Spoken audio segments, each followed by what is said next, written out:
Next exercise 1.2 का question 1 है हमारा, show that the function f is to r defined by fx is equal to 1 by x is 1 1 and on 2 where r is set of all non-zero real numbers.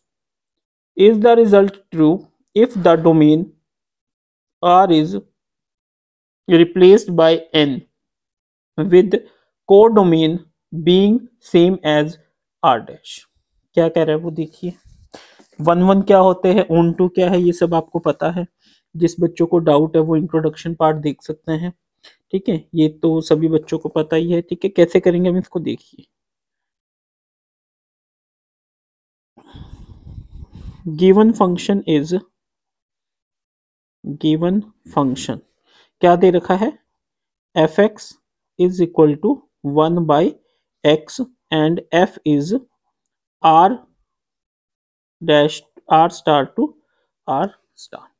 इसका क्या मतलब है कि जो हमारा 1 1 और ऑन टू जिस फंक्शन को प्रूव करना है उसमें हमारा एक्सक्यूज मी, उसमें हमारी जो डोमेन है वो क्या है, सेट ऑफ रियल नंबर्स है, और जो कोडोमेन है वो भी क्या है, हमारी सेट ऑफ रियल नंबर्स है, एक्सेप्ट जीरो, एक्सेप्ट जीरो। तो इसको हम कैसे करते हैं, देखिए जब भी कोई आपको क्वेश्चन आ जाए जिसमें आपको 1 1 और ऑन टू प्रूव करना है तो आपने उसको किस तरीके से लिखना है। देखिए सबसे पहले हम लिखेंगे फंक्शन, फिर जो फंक्शन की रेंज है उस तरीके से उसको लिखेंगे। सबसे पहले लिखेंगे 4 1 1 4 1 1। ठीक है, let x1 x2 belongs to R star. ठीक है, कि हमने कोई दो वेरिएबल लिए x1 और x2 जो कि r से बिलोंग करते हैं। ठीक है, f ऑफ x1 क्या होएगा, 1 बाई x1, 1 बाई x1 होएगा, एंड f ऑफ x2 क्या होएगा, 1 बाई x2 होएगा। यानी सबसे पहले हमने एफ x1 निकाल लिया, फिर हमने एफ x2 निकाल लिया, उसके बाद इन दोनों को पुट इक्वल, पुट इसको इक्वेशन मान लीजिए 1 है ये, और ये इक्वेशन 2 है, तो put equation 1 is equal to equation 2। ठीक है, यानी F of x1 is equal to F of x2 को इक्वल रखेंगे हम। ठीक है, ये एक प्रोसीजर है, ये एक मेथड है, ये वे ऑफ अटेम्प्टेशन है जो आपको फॉलो करना है। तो अब यहां से हमने क्या देखा, एफ ऑफ x1 कितना है, 1 बाई x1, और एफ ऑफ x2 क्या है, 1 बाई x2। ठीक है, क्या किया, सबसे पहले हम एक फंक्शन है उसमें हमने दो वेरिएबल ले लिए 1 और 2, उनको पुट करके उसका वैल्यूज फाइंड आउट करी। ठीक है, उनको इक्वल रख दिया। इक्वल रखने के बाद हमने क्या देखा कि जो हमने वेरिएबल्स लिए थे वो इक्वल आ रहे हैं या नहीं। ठीक है, अगर कोई 1 बाई x1 है और एक 1 बाई x2 है, अगर वो इक्वल है तो इसका मतलब x1 किसके इक्वल है, x2 के इक्वल है। तो हम क्या लिखेंगे, देयरफॉर द फंक्शन इज 1 1। क्यों है 1 1, कि हमने दो वेरिएबल लिए जो कि r से बिलोंग करते थे, और उनको जब fx में पुट करा और उसका जो रिजल्ट आया जब हमने उसको इक्वल रखा तो उससे हमारा क्या निकला कि जो हमने वेरिएबल शुरू में लिए थे वो सेम है। तो इसका मतलब जो हमारा फंक्शन है वो क्या है, 1 1। ठीक है, अब हम करेंगे 4 on 2, 4 on 2। on 2 के लिए हम क्या करेंगे, put fx is equal to y। fx को हम किसके इक्वल पुट कर देंगे, y के इक्वल पुट कर देंगे। ठीक है, अगर हमने fx को y के इक्वल पुट कर दिया तो ये देखिए ये fx कितना था हमारा, 1 बाई x, और ये किसके इक्वल हो गया, y के इक्वल हो गया। क्या कह रहा है वो, fx हमारा 1 बाई x के इक्वल था जो कि हमारा किसके इक्वल हो गया, y के इक्वल हो गया। ठीक है, अगर हमारा 1 बाई x y के इक्वल हो गया तो यहाँ पे अगर हम इसको इंटरचेंज कर दे तो हम इसको ऐसे भी लिख सकते हैं, 1 by y is equal to x, लिख सकते हैं ना, 1 by y is equal to x। ठीक है, since y not equal to 0, ये हमें दे भी रखी है, y 0 नहीं होना चाहिए, अगर y 0 हो गया तो वो नॉट डिफाइंड कर देगा। ठीक है।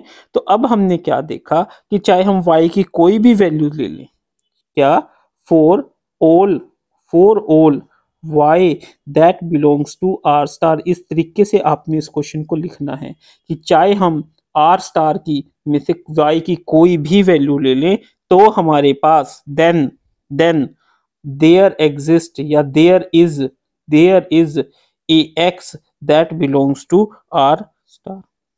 समझ आया कि अगर हम y की कोई भी वैल्यू r स्टार में से ले लेते हैं तो हमारे पास x की एक वैल्यू मिल जाएगी हमें जो कि r स्टार से बिलोंग करेगी। मानते हो कि नहीं मानते हो? ठीक है, तो therefore it is function is onto. समझ आया? यानी y की हर एक वैल्यू के करोस्पॉन्डिंग हमारे पास x में एक वैल्यू जरूर एग्जिस्ट करती है, तो इसका मतलब ये क्या है, ऑन टू। ठीक है, वन ऑन टू का समझ आ गया कंसेप्ट। ठीक है, वन क्या होता है कि हर एक वैल्यू अगर x में है उसके कोरोस्पोंडिंग एक वैल्यू आपको y में मिलेगी, और ऑन टू क्या कहता है कि जितनी भी वैल्यूज y में है उसके कोरोस्पोंडिंग एक वैल्यू हमें x में जरूर मिलेगी। ठीक है, f is one and f is onto. ये कंसेप्ट अब आपको समझ आ गया। अब देखिए अब वो क्या कर रहे हैं सेकेंड पार्ट में, ये तो हमने प्रूव कर दिया। Is the result true if domain r star is replaced by n, ठीक है, with codomain being remain the same. ठीक है, अब वो क्या कह रहा है, नाउ अब ये नया क्वेश्चन बन गया, F X is equal to 1/x, F X तो 1/x ही रहेगा, बट जो हमारा फंक्शन है वो अब r स्टार से r ना हो कि n टू r हो गया, n टू r स्टार हो गया। इसका क्या मतलब है, इसका ये मतलब है कि अगर हमने कोई वैल्यू n में से ली उसके करोस्पॉन्डिंग हमें कोडोमेन में एक नंबर मिल गया। अब देखिए late x1 x2 belongs to, ठीक है, अब f ऑफ x1 क्या होगा, 1/x1, f ऑफ x2 क्या होगा, 1/x2। ठीक है, put f(x1) is equal to x2, f of x2, यहां से हमें क्या पता 1/(x1) is equal to 1/(x2), यानी x1 is equal to x2। अगर हम इन दोनों को इक्वल पुट कर रहे हैं तो हमारी वैल्यूज भी क्या आ रही है, इक्वल आ रही है। तो इसका मतलब फंक्शन क्या है, फंक्शन इज 1 फंक्शन हमारा क्या है, 1 है। ठीक है, उसके बाद फॉर ऑन टू, अब हम ऑन टू के लिए चेक करेंगे। अब ऑन टू के लिए हमारा वही प्रोसीजर रहेगा, 1/x को हमने y के इक्वल पुट करा और y is equal to 1/x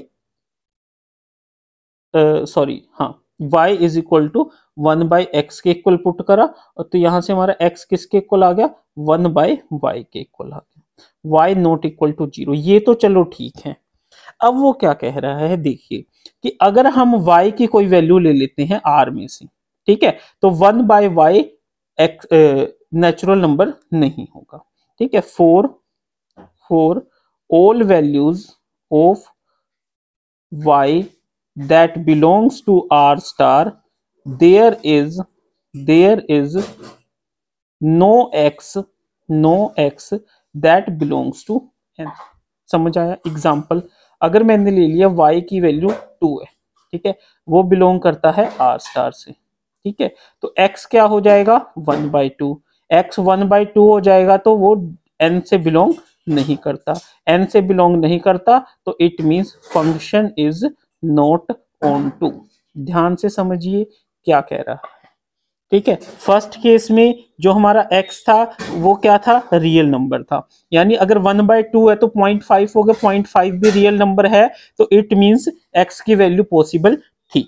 but इस केस में वो क्या कह रहा है, जैसे हमने y की वैल्यू 2 ले ली तो fx हमारा क्या हो गया, 1/2, यानी x की वैल्यू क्या आ गई, 1/2, और 1/2 इज इक्वल टू 0.5, बट वो 0.5 नेचुरल n में नहीं है, तो इसलिए ये फंक्शन हमारा ऑन टू नहीं है।